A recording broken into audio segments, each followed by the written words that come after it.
कैसे कर लेते हैं ये लोग इस टाइप की वीडियो को?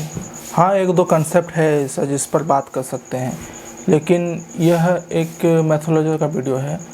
आग कन्वेज आयरिस इसका फुल फॉर्म है। तो यह वीडियो बेसिकली यह है कि कैसे ये हमारा आइज़ को बनाने के, ऐसे मैथमेटिक्स का कुछ इधर उधर फेर बदल कर करके इसको इस चीज़ को बताया गया है। इसमें 9th 10th क्लास के कंसेप्ट भी आते हैं, पर वे सारी चीज़ों को एक एडवांस लेवल पर ले जाने के लिए यह बंदा एक मैथमेटिशियन है। क्या है पूरा वीडियो, इसको देख लेते हैं। Welcome to another Mathology video. You're here for the mysterious iris in the thumbnail, aren't you? Piqued your interest, huh? Well, let's chase it down. Start with any old triangle. At the corner opposite the red side. और triangle मतलब कोई ऐसा isosceles triangle, isosceles triangle नहीं, scalene triangle ऐसे बोलते हैं, जिसका कोई साइड इक्वल नहीं होता है। हो या ना हो इससे कोई दिक्कत नहीं है, साइड इक्वल ना हो ना ही भी हो सकता है। सारे के सारे ट्रायंगल स्केलेस ट्रायंगल बोल सकते हैं, साइड इक्वल हो या ना हो। स्केलेस ट्रायंगल एक बहुत बड़ा कंसेप्ट है। क्या राइट एंगल स्केलेस ट्रायंगल हो सकता है? क्या फ़र्क पड़ता है? और ट्रायंगल मतलब जिसके तीनों ट्रायंगल, नहीं इसे भी बोल सकते हैं ना, ट्रायंगल है, स्केलेस ट्रायंगल है, उससे नीचे है, लेकिन 90 डिग्री में क्या, अगर 90 डिग्री, हाँ स्केलेस ट्रायंगल है, फिर उसके नीचे आइसोसेलेस ट्रायंगल आएगा, फिर उसी का सबसेट होगा क्या, राइट एंगल ट्रायंगल, ऐसे होता है। क्योंकि एक राइट एंगल ट्रायंगल को हम आइसोसेलेस कर सकते हैं, आइसोसेलेस स्केलन हो सकता है, ऐसे सबसेट करके बता सकते हैं।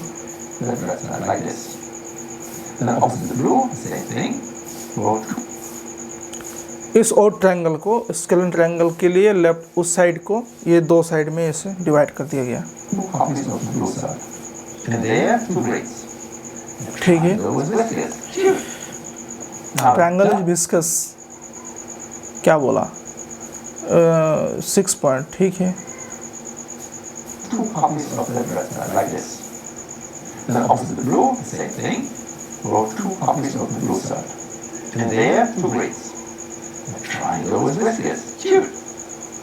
Triangle is viscous. Two copies of that red side like this. And then opposite the blue, same thing. Wrote 2 copies of the blue side. And there, 2 grades. The triangle was viscous. Cute. Viscous मतलब क्या है वैसे viscous? 6 10 points. They wait. What's special about those 6 points?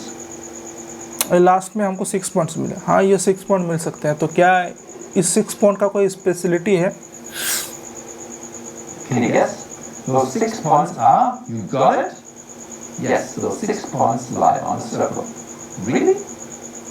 वो 6 points circle में लाई करेंगे, क्यों? अगर यहाँ पर हम देखें तो ये जो एक, अगर हम इसको कोड माने तो ये सभी कोड 1 2 3 कोड हैं। ये तीन के तीनों कोड 3 डिफरेंट कलर से बने हुए हैं। ये green red blue, green red blue, green red blue, यानी कि सभी कोड्स इक्वल हैं। और एक सर्कल के अंदर भी सारे के सारे कोड्स इक्वल होते हैं। तो उससे क्या होता है? तो क्या अगर कोड इक्वल होगा तो एक सर्कल के अंदर ही होगा क्या? नहीं, ऐसा भी ज़रूरी नहीं है। लेकिन यहाँ पर जबकि आगे क्या बता रहा? Sure, if it was going to be anything, then it was a circle, but it's still pretty surprising, isn't it? 3 random points usually determine a circle.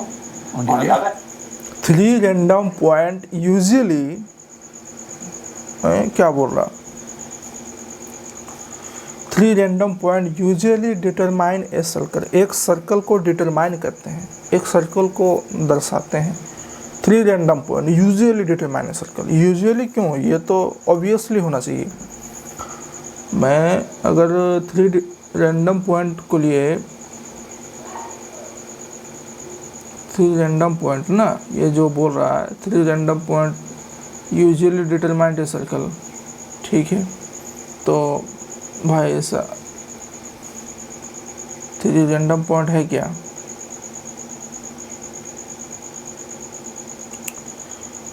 Three random point usually determine a circle, usually यहाँ बात किया गया है। मैं इसको confirm करने के लिए, यह एक किताब में भी है, वैसे यूजुअली नहीं होगी तो ऑब्वियसली ये ऑब्वियस सी चीज़ है। जैसे 3 रैंडम पॉइंट पकड़ें, अगर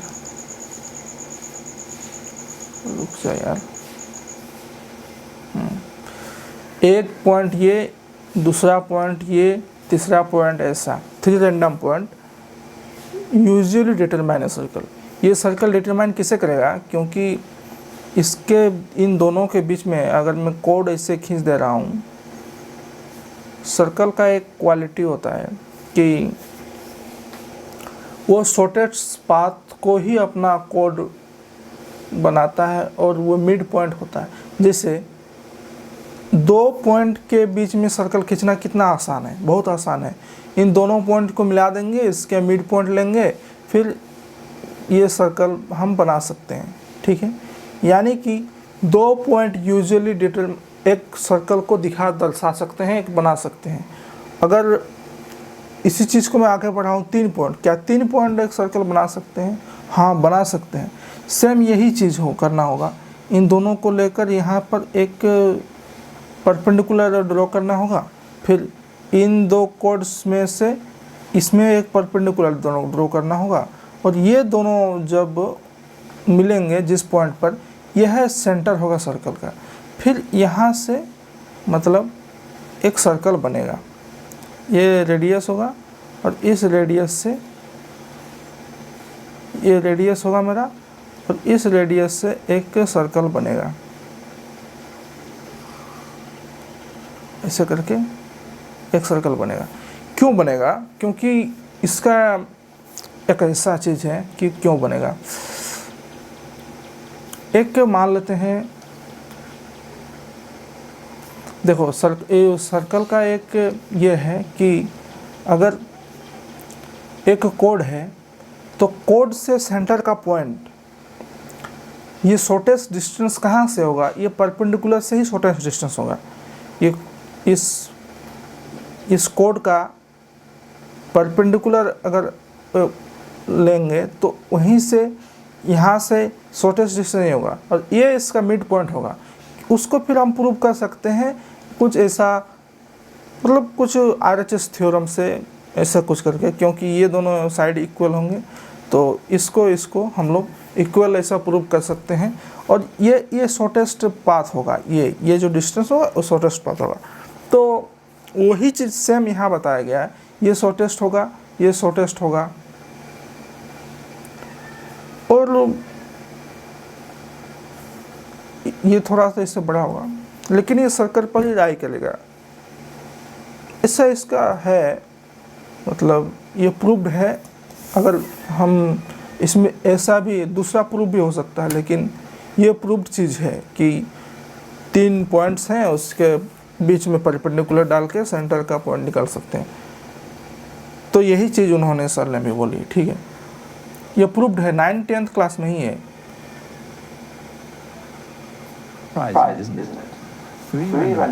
three random points usually determine circle, usually नहीं, ऑब्वियसली होना चाहिए, लेकिन यूजुअली बोला गया है। अगर हो सकता है 3 रैंडम पॉइंट्स ना भी करते हों। कब, अच्छा कब नहीं होगा है, ये भी तो बात है। कब नहीं ये 3 रैंडम पॉइंट्स एक सर्कल को डिटरमाइन करेंगे? चलो मैं मानता हूँ। कब एक सर्कल नहीं बनाएंगे 3 पॉइंट्स? 2 पॉइंट्स तो एक हैं, 3 पॉइंट्स को, तीसरा पॉइंट को मैं इतना दूर रखूँ तब भी सर्कल बनेगा। अच्छा, एक सर्कल ही बना लेते हैं पहले। एक पॉइंट ये है मेरा, एक पॉइंट ये है, तीसरा पॉइंट यहाँ होना चाहिए, तो दूसरा सर्कल बनेगा।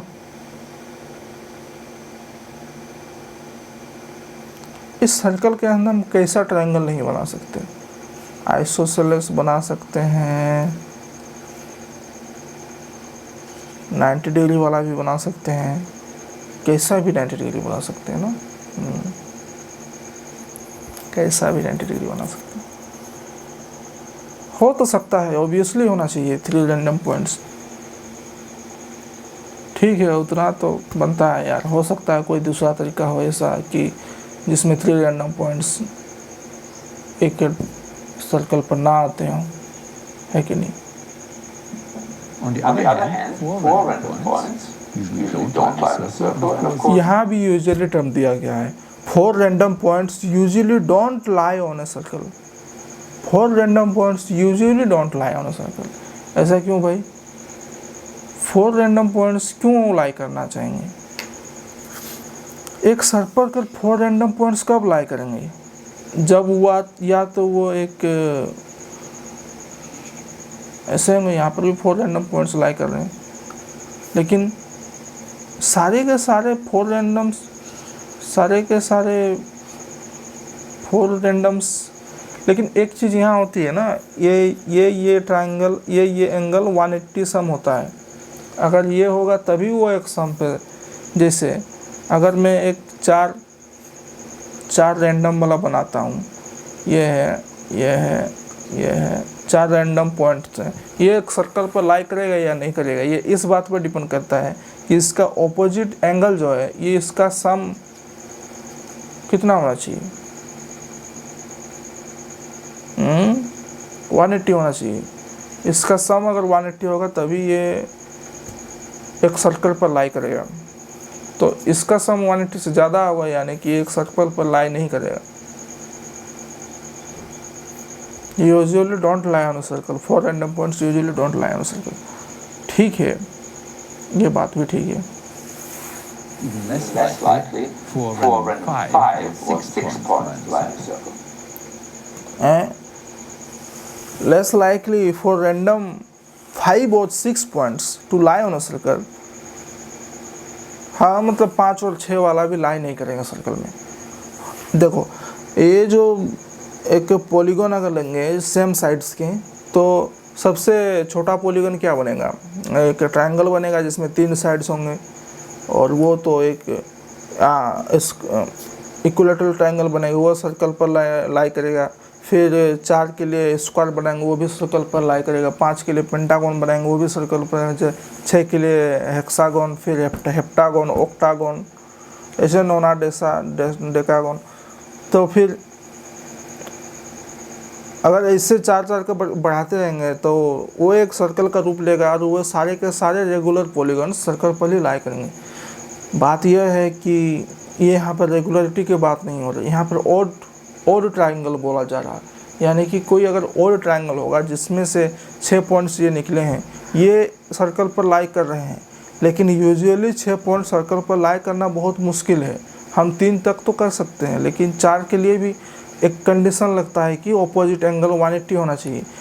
तो यूजुअली ऐसे 5 के लिए ऐसा कंडीशन होना चाहिए। 5 के लिए कंडीशन यह है कि सारे के एंगल्स रेगुलर पॉलीगॉन होना चाहिए 5 का, और साइड्स इक्वल होनी चाहिए।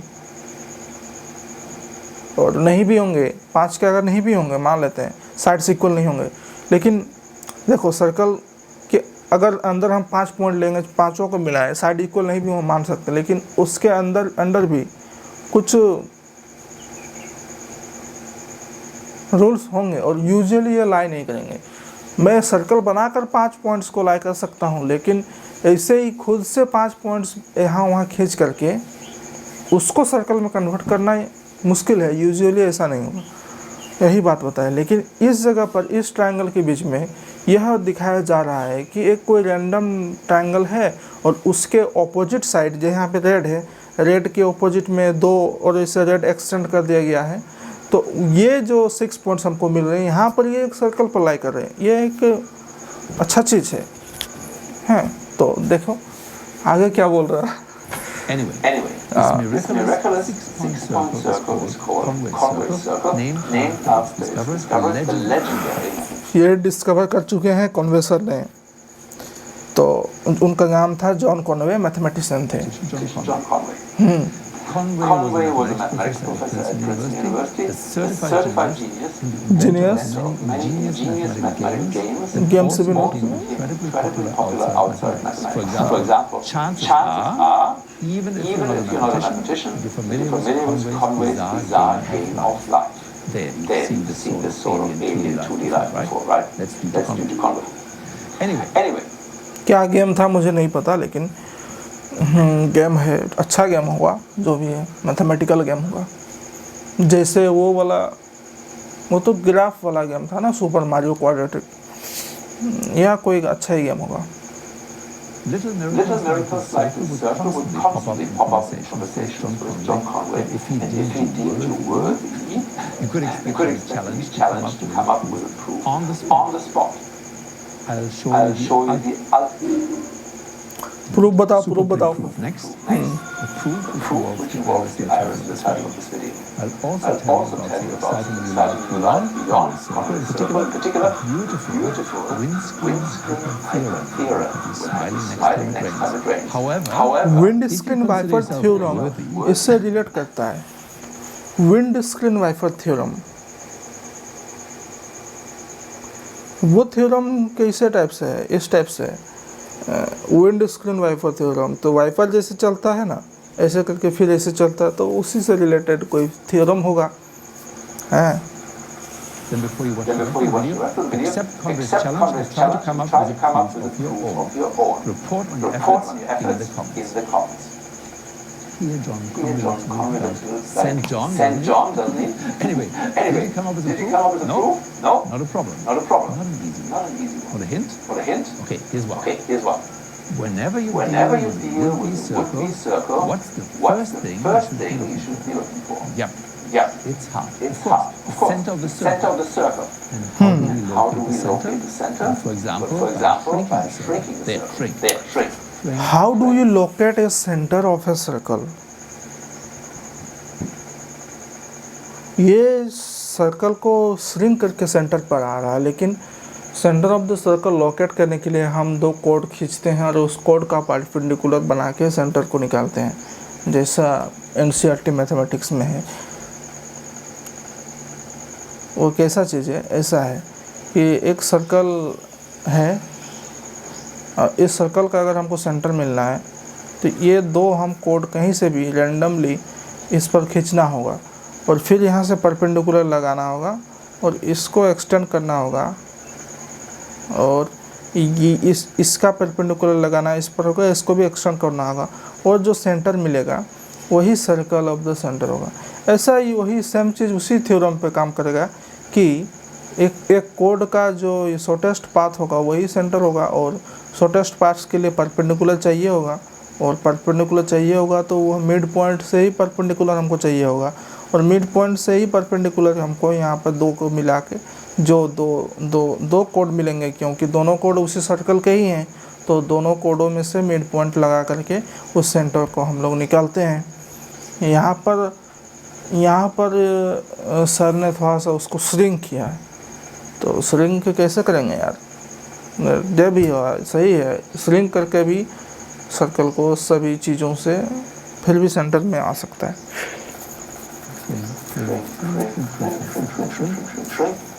That's the center. But wait a minute. Before the circle collapsed into the center, did you notice something remarkable? No? Yeah. You blink? Let me show you again. Ready? This time, watch closely. Shrinking. You saw this time, right? Just before the circle collapses to a point, it appears to simultaneously touch all three sides of the triangle. There. Three sides of the triangle. That's really cool, isn't it?